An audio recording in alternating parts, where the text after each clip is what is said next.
Bangun! Di Mahkamah Tinggi Malaya Pulau Pinang, nombor kes 22 NCVC-16-2011, Kasa Lim Guan Ying versus Utusan Melayu M. Berhad. Yang Arif, saya Liana Irdina bertindak sebagai peguam bela plaintiff daripada Naziman & Co dan di pihak defendant tertuduh Utusan Melayu Berhad diwakili oleh Anis Hanani Eza sebagai peguam untuk defendant daripada Tuan Umar Syafiz dan Associates. Dan Yang Arif, saya mohon supaya pertuduhan dibacakan terhadap tertuduh. Bahawa anda, Utusan Melayu M. Berhad pada 20 Disember 2010 di Pejabat Utama 46M, Jalan 5 Off, Jalan Chan Solin, 55200 Kuala Lumpur, Malaysia, telah menerbitkan dalam Utusan Malaysia artikel di bawah tajuk Kebiadaban Guan Ying, seperti ayat bergaris dalam lampiran A kepada pertuduhan ini yang mempunyai kecenderungan untuk memfitnah. Oleh itu, anda telah melakukan kesalahan di bawah Akta Fitnah 1957. Jika didapati bersalah, anda boleh dihukum penjara selama tempoh yang boleh dilanjutkan sehingga 2 tahun atau dengan denda atau kedua-duanya. Adakah anda faham charge ni? Saya faham. Anda mengaku salah atau mahu dibicarakan? Saya mengaku tidak bersalah dan minta dibicarakan. Baiklah pihak pendakwa raya, adakah anda bersedia untuk prosiding selanjutnya? Saya telah bersedia untuk perbicaraan, Tuan. Pihak pembelaan juga bersedia untuk perbicaraan. Dengan kebenaran Yang Arif, pihak plaintiff bersedia untuk mengemukakan bukti perenggan berikut daripada kandungan artikel yang dicetak oleh defendant yang dapat dikenapasti secara khusus untuk memfitnah plaintiff. Seperti yang Arif dapat lihat dalam perenggan 4 dan 5, plaintiff terus mendakwa bahawa memandangkan makna biasa dan semula jadi bagi perkataan yang terkandung di dalam artikel ini merupakan pernyataan fitnah yang dikenapasti bermaksud atau bertujuan untuk menanggung atau mempunyai kesan satu atau semua imputasi yang berikut. A. Plaintiff adalah bersikap resis dan menentang apa sahaja berkaitan dengan Melayu. B. Plaintiff di Konvensyen Pakatan Rakyat memberi gambaran bahawa apa sahaja perjuangan yang berkaitan dengan Melayu tidak harus memberi penjelasan dan harus ditentang oleh Pakatan Pembangkang. C. Plaintiff menyerang orang Melayu dan institusi Melayu. D. Plaintiff menindas orang Melayu dengan melenyapkan satu persatu perkampungan mereka di Pulau Pinang. E. Plaintiff membatalkan perayaan Maulid Nabi. F. Plaintiff menghalang peniaga Melayu berniaga di Komtar pada bulan Ramadan. G. Plaintiff merobohkan kampung Buah Pala, kampung Melayu dan kampung Genting dan kampung Pokok Asam. H. Plaintiff menggunakan dana dari sumber perjudian bagi program Warga Emas. Plaintiff iaitu anak guam saya seterusnya mendakwa bahawa kenyataan fitnah yang didakwa adalah tidak benar sama sekali dan telah diterbitkan dengan niat untuk mempelekehkan plaintiff secara terbuka dan untuk menurunkan reputasi dan kedudukan sosial plaintiff. Itu sahaja buat masa ini, Yang Arif. Dengan izin anda, Yang Berhormat, defendant dalam pernyataan pembelaan mengakui telah menerbitkan artikel tersebut dalam Utusan Malaysia keluaran 20 Disember 2010 mengenai plaintiff tetapi berhujah bahawa ia diterbitkan sebagai tindak balas terhadap apa yang disifatkan sebagai serangan terhadap defendant oleh plaintiff dalam ucapan yang dibuat oleh plaintiff di Konvensyen Pakatan Rakyat Kebangsaan Kedua yang diadakan di Kepala Batas Pulau Pinang pada hari sebelumnya 19 Disember 2010 yang ucapannya ia juga didakwa telah diedarkan di kalangan orang ramai dan juga tersedia di laman web. Defendant bagaimanapun menafikan bahawa perkataan yang diadukan itu mengandungi atau boleh membawa maksud yang dikaitkan dengannya oleh plaintiff atau ia memfitnah plaintiff. Penerbitan artikel yang dibuat oleh defendant dibuat bona fide dan merupakan tindak balas yang adil dan relevan terhadap dakwaan serangan terhadap defendant oleh plaintiff di Konvensyen pada 19 Disember 2010. Artikel itu diterbitkan atas kesempatan keistimewaan yang layak di Undang-Undang AM. Defendant kemudiannya mengemukakan petikan daripada ucapan plaintiff di Konvensyen yang menurut defendant berkaitan Utusan Malaysia dan pengikut serta penyokongnya. Yang Arif, tidaklah dipertikaikan bahawa artikel yang dipersoalkan bukanlah laporan tentang apa yang telah berlaku di konvensyen. Dia adalah laporan berasingan mengenai peristiwa itu muncul di tempat lain dalam keluaran yang sama utusan Malaysia. Ia adalah artikel ciri atau rencana seperti yang disahkan oleh pengarang, iaitu saksi kita, ditulis secara berasingan dan sengaja untuk diterbitkan di bawah arahan atau dengan kelulusan editor akhbar. Perspektif artikel ini iaitu ia adalah artikel ciri adalah faktor material yang pada pandangan saya perlu diambil kira semasa menentukan kontroversi, tuntutan dan pembelaan yang timbul antara pihak dalam hal ini. Dalam erti kata lain, ia bukan laporan sesuatu peristiwa atau apa yang berlaku pada acara itu, tetapi defender mempunyai pilihan untuk tidak menerbitkannya tetapi sengaja memilih untuk berbuat demikian. Tajuk rencana utama ialah Kebiadaban Guang Eng dan artikel ciri itu bukan sahaja 31 perenggan panjang dalam cetakan biasa, tetapi saya harus menambah ia termasuk bahagian berkotak yang menonjol dan berbeza di bahagian tengah atas artikel dalam cetakan yang dipertingkatkan. Ini mengandungi subtajuk antara sikap dan tindak tanduk Guang Eng dan di bawahnya telah disenaraikan 11 kenyataan peristiwa atau fakta yang dibentangkan dalam bentuk peluru yang kononnya kelihatan sebagai penunjuk sikap dan tindakan plaintiff. Diandaikan ini juga membentuk fokus artikel ciri dengan plaintiff sebagai satu-satunya subjek. Yang Arif, saya akan sampaikan kepada Yang Arif transkrip rakaman video ucapan plaintiff pada 19 Disember 2010 di konvensyen dan juga teks rasmi ucapan yang sama seperti dimuat turun di dalam laman web Kerajaan Negeri Pulau Pinang dan Facebook plaintiff. Seperti mana Yang Arif dapat lihat, tidak ada pertikaian yang serius seperti antara pihak mengenai kandungan teks yang sepadan antara satu sama lain kecuali beberapa variasi kecil yang tak penting terdapat dalam teks ini. Terdapat 2 peringkat yang terlibat apabila merit tindakan fitnah diserahkan untuk penghakiman oleh mahkamah. Ia telah diputuskan secara konsisten oleh mahkamah kami bahawa beban pembuktian pada mulanya sememangnya akan ditanggung oleh plaintiff untuk menunjukkan bahawa kenyataan atau perkataan yang diadukan adalah bersifat fitnah, kenyataan atau perkataan yang dirujuk kepada plaintiff dan kenyataan atau perkataan fitnah tersebut telah diterbitkan kepada pihak ketiga. Hanya selepas 3 elemen yang diperlukan daripada plaintiff telah berpuas hati, beban akan beralih kepada defendant dalam peringkat kedua siasatan untuk membuktikan berdasarkan bukti yang boleh dipercayai pembelaan defendant yang dirayu atau bahawa kata-kata atau kenyataan yang dikatakan itu bukan fitnah.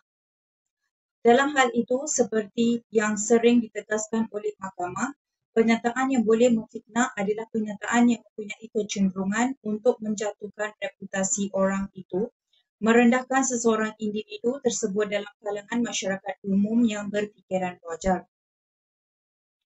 Setelah menggunakan prinsip panduan undang-undang seperti yang diingat dan dinyatakan di atas, saya mendapati bahawa 7 perengan yang diadukan oleh plaintiff sama ada diambil secara berasingan atau walaupun setiap pernyataan atau perengan dipertimbangkan dalam konteks keseluruhan artikel ciri itu sendiri dalam maksud semula jadi dan biasa pasti mempunyai kecenderungan untuk memperlekehkan dan mencederakan pendirian, watak dan reputasi plaintiff. Kenyataan itu pastinya mempunyai kecenderungan untuk menimbulkan pendapat buruk pihak lain terhadap plaintiff, terutamanya pembaca utusan Malaysia dalam masyarakat Melayu.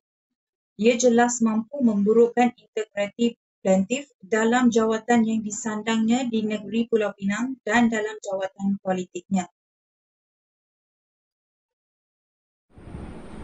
Dengan izin yang berhormat, seperti yang disebut sebelum ini, pembelaan dalam kes ini pada dasarnya adalah 2 kali ganda.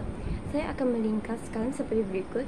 Kenyataan yang diadukan oleh plaintiff seperti juga artikel ciri itu sendiri adalah jawapan ataupun tindak balas adil dan munasabah terhadap serangan terhadap defendant yang telah mula-mula digunakan oleh plaintiff dalam ucapan plaintiff di convocation text yang telah diedarkan secara meluas juga.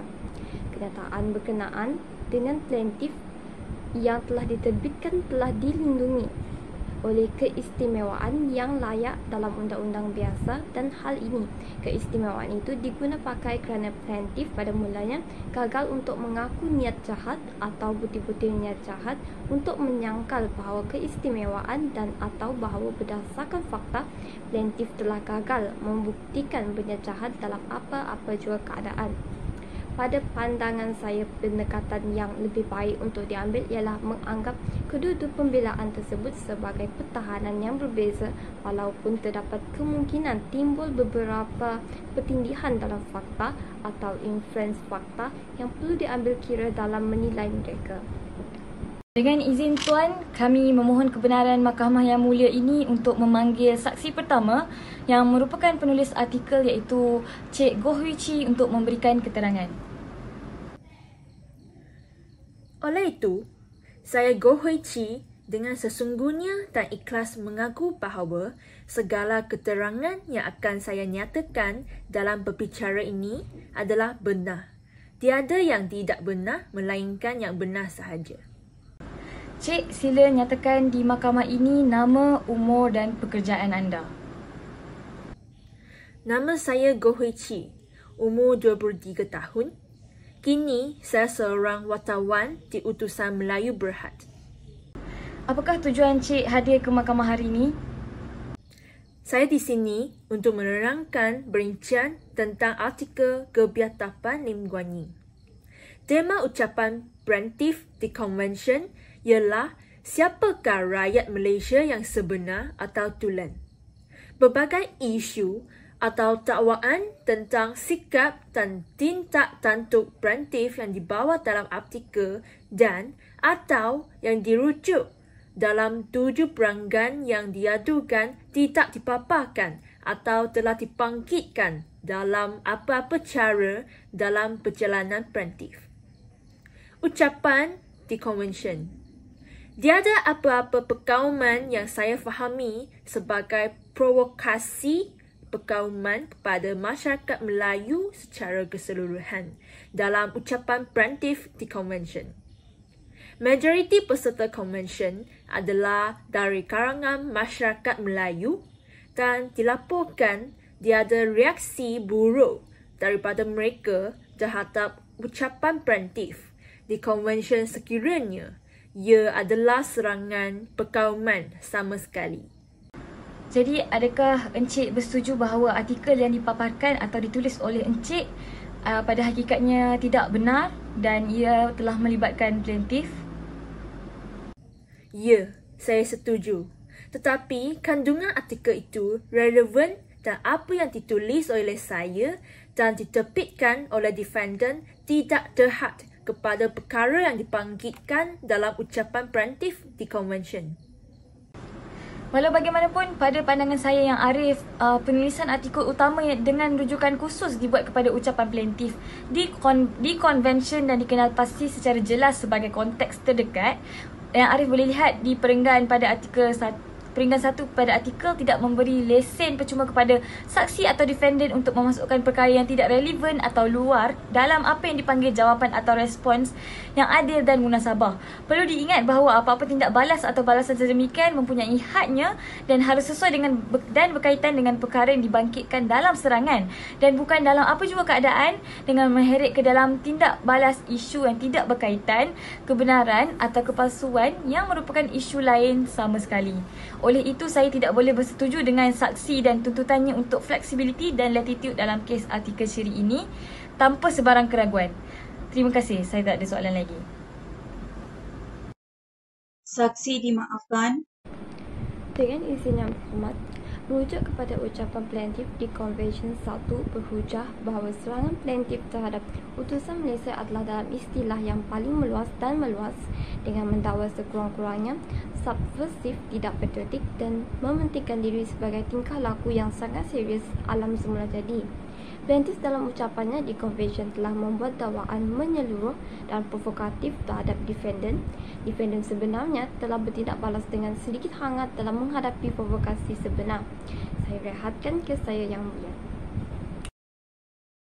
Peguam plaintiff, sebentar lagi anda boleh meneruskan hujah penuntut anda. Dengan izin Tuan, saya mesti mengatakan bahawa saya tidak dapat membezakan apa-apa penyapuan atau apa-apa serangan dalam istilah terluas atau apa-apa provokasi di dalam utusan Malaysia atau dalam hal itu ke atas masyarakat Melayu seperti yang disarankan oleh peguam untuk defendant dalam hujahnya daripada saya membaca dengan teliti dan membaca semula teks ucapan plaintiff di konvensyen secara keseluruhan atau bahagian yang terdapat satu rujukan kepada utusan Malaysia.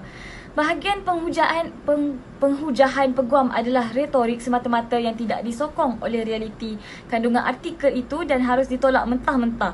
Jelas sekali bahawa defendant telah melanggar parameter yang ditetapkan dalam undang-undang untuk pembelaan sedemikian diterima sebagai pembelaan yang sah. Agak jelas perkara-perkara luar dan tidak berkaitan telah dibangkitkan dalam 7 perenggan yang diadukan. Malah dalam artikel ciri secara keseluruhan yang dibuat oleh defendant. Saya rehatkan kes saya buat masa ini, Yang Berhormat. Terima kasih. Tuan-tuan dan puan-puan, kini saya akan membacakan kepada anda undang-undang yang anda mesti ikut dalam pemutusan kes ini.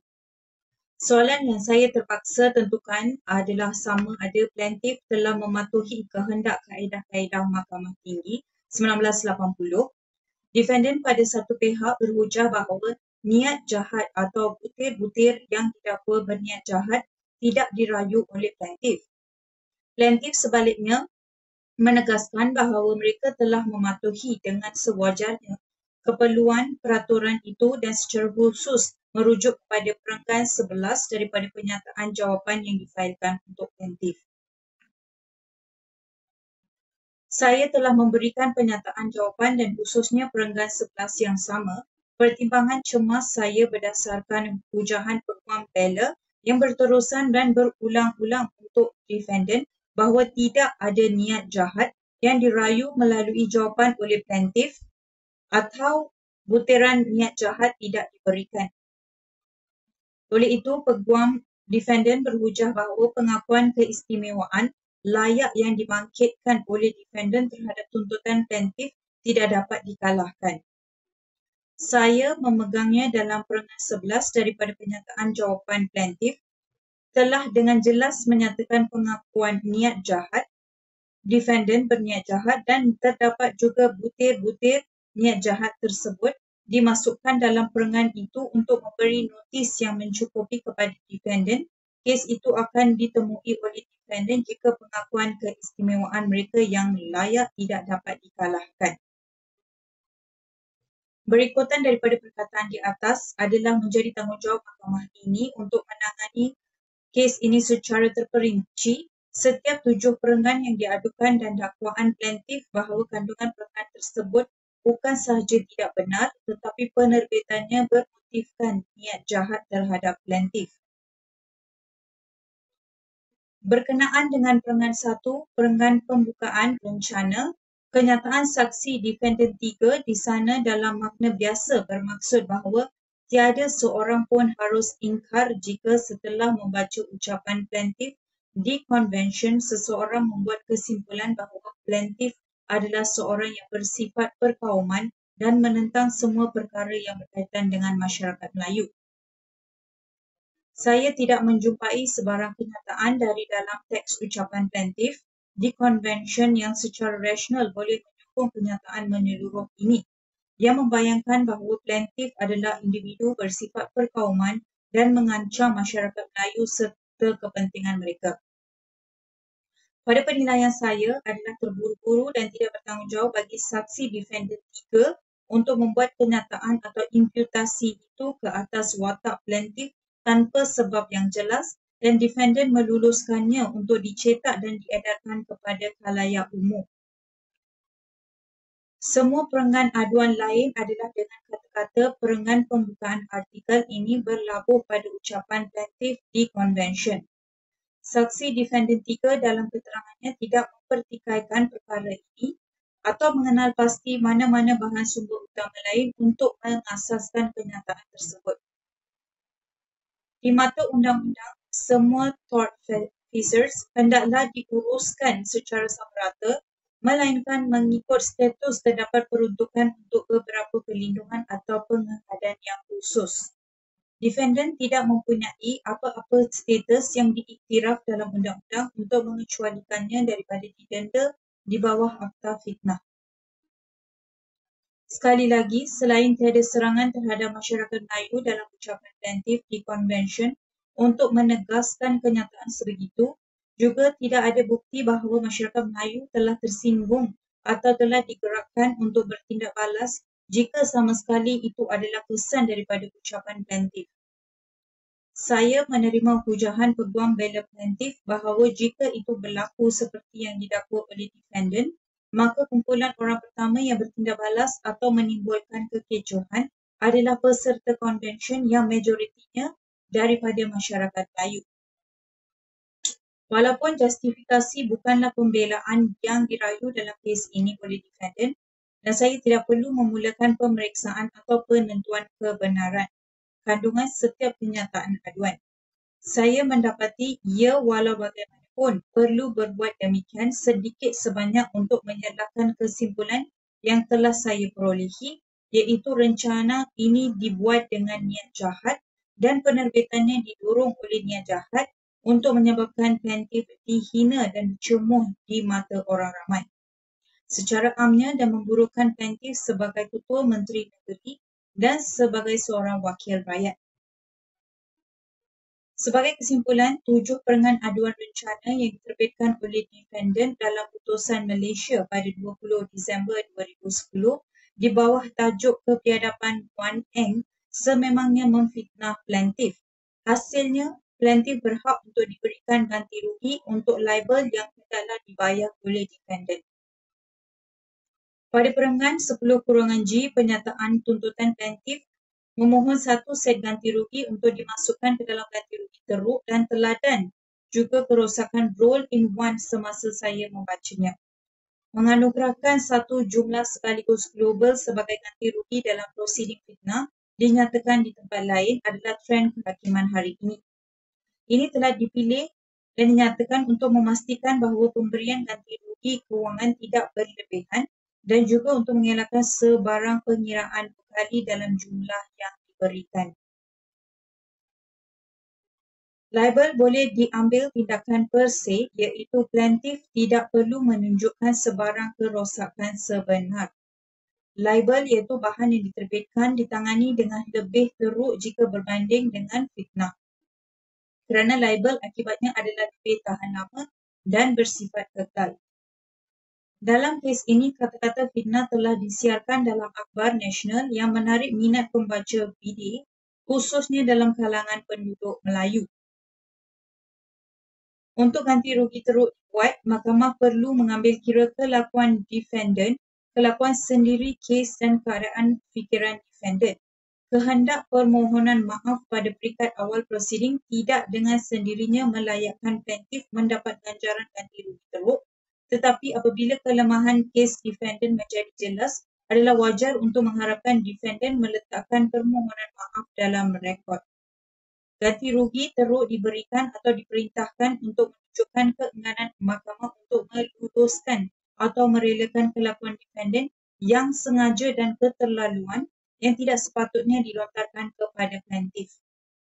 Selain daripada ganti rugi am, saya yakin bahawa terdapat alasan untuk mempertimbangkan ganti rugi teruk juga dalam kes ini, tetapi bukan ganti rugi teladan kerana tidak ada bahan sebelum saya untuk membuat kesimpulan bahawa defendant telah membuat apa-apa keuntungan kewangan hasil daripada penerbitan artikel berkenaan atau itu adalah motif utama di sebalik penerbitan rencana oleh defendant. Selepas mengambil kira semua perkara dan faktor yang dinyatakan di atas, saya mengarahkan defendant membayar plaintiff satu amaun global sebagai ganti rugi am dan teruk dalam jumlah RM200,000. Defendant juga perlu membayar clause plaintiff bagi prosiding ini yang telah ditetapkan pada RM25,000. Defendant juga perlu membayar faedah ke atas RM200,000 tersebut pada kadar 4% setahun dari tarikh perintah ini sehingga tarikh penyelesaian kes yang penuh. Mahkamah ditangguhkan.